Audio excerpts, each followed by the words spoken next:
Hello everyone, आपण one liner पाहतोय.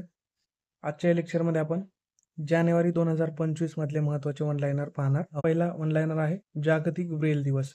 4 जानेवारी रोजी तो सेलिब्रेट केला जातो आणि त्याची घोषणा 2018 मध्ये झाली. जागतिक ब्रेल दिनाची घोषणा कधी झाली? 2018 मध्ये. परंतु पहिला ब्रेल दिन हा आपण 2019 पासून सेलिब्रेट करायला लागलो. म्हणजे पहिला कधी होता? 4 जानेवारी 2019. आता जे लुई ब्रेल आहे, तर त्यांच्या जन्मदिनानिमित्त हा जागतिक ब्रेल दिवस सेलिब्रेट केला जातो. पुढचा वन लाइनर आहे प्रवासी भारतीय दिवस 9 जानेवारी. महात्मा गांधीजी ज्यावेळेस आफ्रिकेवरून भारतात आले 9 जानेवारी 1915ला, तर त्या निमित्ताने आपण प्रवासी भारतीय दिवस सेलिब्रेट करतो 9 जानेवारीला. नंतर पुढचा वन लाइनर आहे राष्ट्रीय रस्ते सुरक्षा सप्ताह 11 ते 17 जानेवारी. Be a road safety hero ही त्याची थीम होती 2025 ची. पुढचा वन लाइनर आहे राष्ट्रीय युवा दिन 12 जानेवारी. स्वामी विवेकानंदांची जयंती आपण राष्ट्रीय युवा दिन म्हणून सेलिब्रेट करतो आणि 2025 ची थीम होती youth empowerment for nation building. म्हणजे युथचं एम्पॉवरमेंट करायचं कशासाठी? नेशन बिल्डिंगसाठी. ही थीम विचारली जाऊ शकते आपल्याला. नंतर पुढचा वन लाइनर आहे भारतीय लष्कर दिन कधी? 15 जानेवारी रोजी सेलिब्रेट केला जातो. आता तो का केला जातो सेलिब्रेट? तर 15 जानेवारी 1949ला पहिले भारतीय लष्कर प्रमुख झाले ते कोण? के.एम. करियप्पा. भारतीय पहिले लष्कर आधीचे कोण असणार? मग ऑब्विसली ब्रिटिश असणार. त्या अनुषंगाने 15 जानेवारी 1949 भारतीय लष्कर प्रमुख झाले के.एम. करियप्पा. त्यामुळे आपण भारतीय लष्कर दिन सेलिब्रेट करतो 15 जानेवारी. आता 2025 या वर्षात पहिल्यांदाच ज्या आर्मीचे परेड असते ती दिल्ली बाहेर झालेली आहे. मग ती कुठे झाली? पुण्यामध्ये झाली. हे पण लक्षात ठेवायचं आपल्याला. 2025 मध्ये आर्मीची परेड दिल्ली बाहेर पहिल्यांदा झाली. ती कुठं? पुण्यामध्ये झाली. नंतर पुढचा वन लाइनर आहे आपला UCC साठी म्हणजेच युनिफॉर्म सिव्हिल कोडसाठी गुजरातने स्थापन केलेली समिती कोणती? तर माजी न्यायाधीश रंजना देसाई यांच्या अध्यक्षतेखाली समिती स्थापन केली होती. उत्तराखंड जे राज्य आहे त्यांनी समान नागरी कायदा लागू केला 27 जानेवारी. सुद्धा रंजना प्रकाश देसाई यांची समिती स्थापन केली होती आणि आता गुजरात राज्याने सुद्धा त्यांच्याच अध्यक्षतेखाली समिती स्थापन केलेली आहे. गुजरात आणि उत्तराखंड या दोन्हींसाठीची समिती रंजना प्रकाश देसाई यांचीच आहे. ओके, हे लक्षात ठेवायचे, इकडे कन्फ्युजन व्हायला नको. नंतर पुढचा वन लाइनर आहे भारत स्पेन संस्कृती पर्यटन कृत्रिम बुद्धिमत्तेसाठी दुहेरी वर्ष कोणतं आहे? तर 2026. भारत आणि स्पेन यांच्या संस्कृती पर्यटन आणि कृत्रिम बुद्धिमत्ता म्हणजेच AI साठीचे दुहेरी वर्ष कोणते? 2026. आता हे विचारण्याचे चान्सेस थोडे कमी आहेत. पुढचा वन लाइनर आहे इंडियन ओशियन रिम असोसिएशन, मग त्याला IORA. याचे सरचिटणीस कोण आहेत? तर संजीव रंजन. ओके, भारतीय व्यक्ती इंडियन ओशियन रिम असोसिएशन, सरचिटणीस संजीव रंजन. नंतर पुढचा वन लाइनर आहे अमेरिकेचे 47वे राष्ट्राध्यक्ष म्हणून डोनाल्ड ट्रम्प यांची निवड झाली आहे. तर ते 78 वर्षांचे म्हणजे सर्वात आतापर्यंतचे वयस्कर असणारे अमेरिकन राष्ट्राध्यक्ष असणार आहे. आता ते दुसऱ्यांदा राष्ट्राध्यक्ष झालेत. 45वे राष्ट्राध्यक्ष होते ते 2017 ते 21 आणि आता मग 2025 पासून ते 47वे राष्ट्राध्यक्ष म्हणून कार्यभार पाहणार आहेत. ओके, नंतर पुढचा वन लाइनर आहे सरकारी कार्यालयात मराठी अनिवार्य कधीपासून करण्यात आली? 3 फेब्रुवारी 2025. आता हे विचारण्याचे चान्सेस थोडे कमी आहेत. सरकारी कार्यालयात मराठी अनिवार्य 3 फेब्रुवारी 2025. नंतर पुढचा वन लाइनर आहे आपला मुंबई हायकोर्टाचे मुख्य न्यायाधीश म्हणून कोणाची नियुक्ती करण्यात आली? तर आलोक आराध्य यांची नियुक्ती करण्यात आलेली आहे. तर ते 48वे मुंबई हायकोर्टाचे मुख्य न्यायाधीश असणार आहे. तर मग 47वे कोण होतं? तर 47वे देवेंद्र कुमार उपाध्याय होते आणि मग त्यांच्या जागी आता 48वे हायकोर्टाचे मुख्य न्यायाधीश असणारे आलोक आराध्य. नंतर पुढचा वन लाइनर आहे भारतातील प्रथम AI विद्यापीठाची स्थापना कुठं करण्यात येणार आहे? तर ती महाराष्ट्रामध्ये भारतातल्या पहिल्या AI विद्यापीठाची स्थापना करण्यात येणार आहे, महाराष्ट्र. नंतर पुढचा वन लाइनर आहे राज्य निवडणूक आयुक्त 7वे राज्य निवडणूक आयुक्त म्हणून कोणाची नियुक्ती करण्यात आली? तर दिनेश वाघमारे यांची नियुक्ती करण्यात आलेली आहे. आता आतापर्यंत याच्या अगोदर जे 6 निवडणूक आयुक्त झाले त्यांच्यावर सुद्धा प्रश्न विचारला जातो. पॉलिटीमध्ये सुद्धा प्रश्न विचारला जातो तो, आणि 7वे आता रिसेंट आहे त्यामुळे यांच्यावर करंट अँगलने प्रश्न विचारला जाईल. आता यावर प्रश्न कसा विचारला जाईल? एकतर मल्टीलायनर स्वरूपातला असेल किंवा वन लाइनर असेल. मल्टीलायनर मग दिनेश वाघमारे यांच्याबद्दल 1-2 सेंटेन्स दिले जातील आणि राज्य निवडणूक आयोगाबाबतचं कलम वगैरे दिलं जाईल किंवा पहिला कधी होता किंवा पहिले कोण आयुक्त होते वगैरे असे प्रश्न विचारले जाऊ शकतात. ओके, नंतर पुढचा वन लाइनर आहे मराठी भाषा संवर्धन पंधरवडा कधी सेलिब्रेट केला जातो? तर तो आहे 14 जानेवारी ते 28 जानेवारी मराठी भाषा संवर्धन पंधरवडा. नंतर पुढचा वन लाइनर आहे आंतरराष्ट्रीय सहकार वर्ष आपण 2025 सेलिब्रेट करतोय. आंतरराष्ट्रीय सहकार वर्ष 2012 या अगोदर आंतरराष्ट्रीय सहकार वर्ष म्हणून सेलिब्रेट केलं होतं. आता परत एकदा आंतरराष्ट्रीय सहकार वर्ष 2025 सेलिब्रेट करतो आणि याचं जे काही उद्घाटन आहे तर हे माननीय पंतप्रधान नरेंद्र मोदी यांनी केलं होतं, की आंतरराष्ट्रीय लेवलचं आहे त्यामुळे महत्त्वाचं आहे आणि उद्घाटन माननीय पंतप्रधानांनी केल्यामुळं आपल्याला एक्झामला ते विचारलं जाऊ शकतं. नंतर पुढचं वन लायनर आहे, मोबाईल फॉरेन्सिक व्हॅन सुरू करणारं भारतातलं पहिलं राज्य कोणतं आहे? तर ते महाराष्ट्र. आता जे काही फॉरेन्सिक व्हॅन असतात किंवा फॉरेन्सिक लॅबमध्ये बघतो आपण, तशाच पद्धतीचं या मोबाईल स्वरूपातल्या व्हॅन सुरू करणारं भारतातलं पहिलं राज्य आहे महाराष्ट्र. तर पुढचा वन लायनर आहे, कवितांचे गाव कोणतं असणार आहे? तर ते शिरवाड, नाशिक. कुसुमाग्रज यांचं गाव हे कवितांचं गाव म्हणून आपण डिक्लेअर केलेलं आहे. तर कुसुमाग्रज यांचं नाव काय? विष्णू वामन शिरवाडकर. कुसुमाग्रज यांचं गाव हे कवितांचं गाव म्हणून आपण डिक्लेअर केलेलं आहे. तसंच आता पुस्तकांचं गाव कोणतं डिक्लेअर केलं? तर मालगुंड रत्नागिरी इथलं जे आहे तर ते पुस्तकांचं गाव म्हणून डिक्लेअर केले ते केशवसूत यांचं. ओके, आता केशवसूत यांचं नाव काय? कृष्णाजी केशव दामले. ओके, कृष्णाजी केशव दामले. सूत म्हणजे मुलगा, अनुषंगाने मग केशवसूत. केशवसूत म्हणजे केशव यांचा मुलगा, मग कोण? कृष्णाजी केशव दामले. आपल्याला प्रश्न विचारला जाऊ शकतो मराठीमध्ये सुद्धा, तिकडे विचारला जाऊ शकतो पेपर 2 ला मेन्सला गेल्यानंतर. आणि करंटमध्ये विचारायचं म्हटलं तर मग कवितांचं गाव, पुस्तकाचं गाव, मधाचं गाव वगैरे अशा एका साईडला जोड्या दिल्या जातील आणि दुसऱ्या साईडला गाव कोणतं आहे.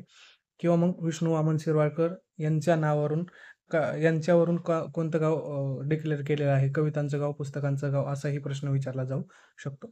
नंतर पुढचा ऑनलाईनर आहे आपला, ऑटो रिक्षा मीटर टॅक्सी चालकांसाठी कल्याणकारी मंडळाची स्थापना करण्यात आली किंवा महामंडळाची स्थापना करण्यात आली. तर त्याला कोणाचं नाव देण्यात आले? धर्मवीर आनंद दिघे साहेब महामंडळ किंवा मंडळ असं नाव देण्यात आले.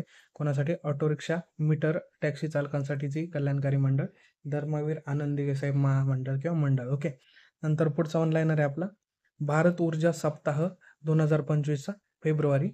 नंतर जगातील सर्वात शक्तिशाली हायड्रोजन ट्रेन इंजिन विकसित करणारा देश कोणता आहे? तर तो आहे भारत. ट्रेन आहे, लक्षात ठेवायचे, जगातली सर्वात शक्तिशाली म्हणजे पॉवरफुल. किती पॉवर त्याची? तर 1200 हॉर्स. इतर हायड्रोजन ट्रेनची किती असते? 500 ते 600 आहे आतापर्यंत ज्या काही डेव्हलप वगैरे झाले. परंतु भारताने जगातील सर्वात शक्तिशाली हायड्रोजन ट्रेन विकसित केले, इंजिन विकसित केले आणि त्याची पॉवर किती? 1200 हॉर्स. भारतातील पहिली EVTOL एअर टॅक्सी कोणती आहे? तर ती आहे शून्य. EVTOL म्हणजे काय? तर electric vertical take off and landing. भारतातली पहिली EVTOL एअर टॅक्सी शून्य, electric vertical take off and landing taxi. एवढं लक्षात ठेवायचं आहे.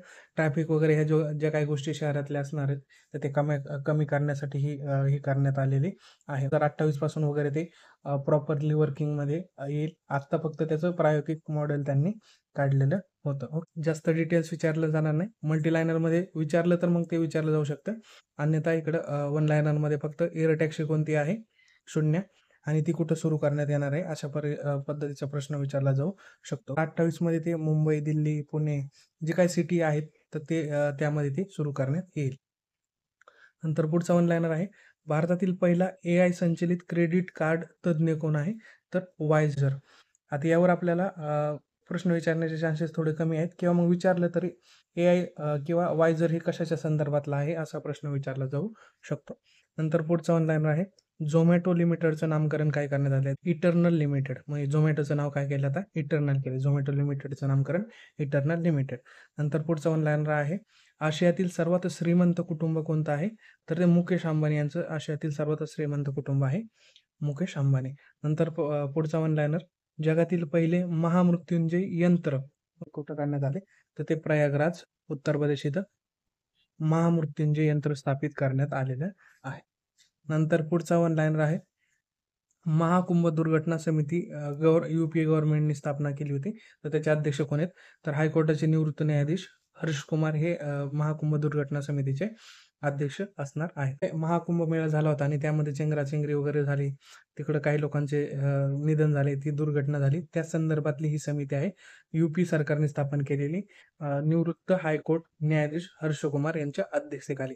हे आपल्याला डायरेक्ट समितीवर प्रश्न विचारला जाऊ शकतो किंवा जोड्या लावण्यासाठी एका साईडला उद्देश समितीचा आणि त्याच्या अध्यक्ष यांच्या अशा जोड्या विचारल्या जाऊ शकतात. नंतर पुढचा वन लायनर आपला, दक्षिण गोलार्धातील सर्वात मोठ्या हिंदू मंदिराचं अनावरण करण्यात आलं. तर ते कुठं करण्यात आलं? जोहान्सबर्ग काय येतं ते करण्यात आले. आता हे दक्षिण गोलार्ध, आपण जे उत्तर गोलार्ध, पूर्व गोलार्ध, पश्चिम गोलार्ध, त्यातलं दक्षिण गोलार्धातलं सर्वात मोठ्या हिंदू मंदिराचं अनावरण जोहान्सबर्ग, दक्षिण आफ्रिका. नंतर पुढचा ऑनलाईन आहे, भारतातील पहिली स्वयंचलित बायोमेडिकल कचरा रूपांतरण प्रणालीचं नाव काय? तर ते आहे सर्जनम, आणि ती कुठं आहे? एम्स दिल्ली येत आहे. म्हणजे भारतातली पहिली स्वयंचलित म्हणजे ऑटोमॅटिक असणारी कोणती? बायोमेडिकल कचरा प्रणाली, बायोमेडिकल कचरा रूपांतरण प्रणाली सर्जनम तिचं नाव आहे, आणि एम्स दिल्ली येथे ती कार्यरत आहे. पुढचा ऑनलाईन, भारतातली पहिली स्वदेशी सर्जिकल रोबोटिक प्रणाली, स्वदेशी जी स्वदेशी असणारी सर्जिकल रोबोटिक प्रणाली आहे SSI मंत्रा, स्वदेशी आहे त्यामुळे महत्वाचं लक्षात ठेवायचं. भारतातील पहिली स्वदेशी सर्जिकल रोबोटिक प्रणाली SSI मंत्रा. पुढचा वन लाईनर आहे, भारतातली पहिली फेरेट संशोधन सुविधा कुठं सुरू करण्यात आली? तर फरीदाबाद, हरियाणा येतं. आता जे काही संसर्गजन्य रोग आहेत त्यांच्यावरच्या लसी वगैरे आहेत, या संशोधन सुविधा प्रणालीमुळे त्यांच्यावर लसी वगैरे शोधणं सोपं जाणार आहे. तर भारतातली पहिली फेरेट संशोधन सुविधा कुठं? फरीदाबाद, हरियाणा. यावर प्रश्न विचारला जाऊ शकतो. नंतर पुढचा वन लाईनर आहे, जगातील पहिले IVF कांगारू भ्रूण तयार करण्यात कुठं आले? तर ऑस्ट्रेलियात. आता हे लॉजिक आपल्याला लावता येऊ शकतं की IVF कांगारू म्हटलं की आपण मोस्टली ऑस्ट्रेलियाच कन्सिडर करतो. तर जगातलं पहिलं IVF कांगारू भ्रूण कुठं तयार करण्यात आले? तर ऑस्ट्रेलियामध्ये ते करण्यात आलेलं आहे. नंतर पुढचा ऑनलाईन आहे, ISS म्हणजेच आंतरराष्ट्रीय अवकाश स्थानकात जाणारे पहिले भारतीय कोण आहेत? त्यात ग्रुप कॅप्टन शुभांशु शुक्ला, गगनयानसाठी सुद्धा त्यांची निवड झालेली आहे, ग्रुप कॅप्टन शुभांशु शुक्ला. आता हे जर पहिले भारतीय असतील तर मग राकेश शर्मा कोण होते?